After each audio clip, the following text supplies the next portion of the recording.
هدف لصالح فريق أولمبيك أسفي، هدف لفريق أولمبيك أسفي في حدود الدقيقة 15. كان توغل جيد للمنصوري عمر بعد ما كان خطأ في تغطية، إذا خطأ في التغطية على مستوى متوسط الدفاع.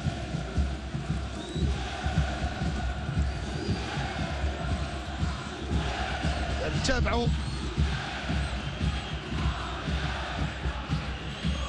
شاهدوا، كان سوء التغطية وعمر المنصوري يجد أمامه ممر فارغ ويسجل الهدف الأول.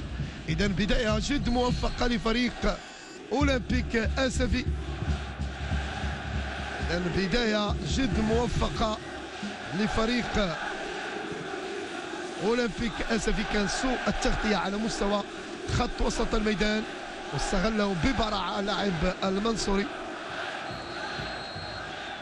إذا ضربة خطأ ضغط خلال اللحظات تمكن فريق أولمبيك أسفي من استغلال هذا الفراغ. بالفعل تمكن من استغلال هذا الفراغ على مستوى خط وسط الميدان، وبالتالي تمكن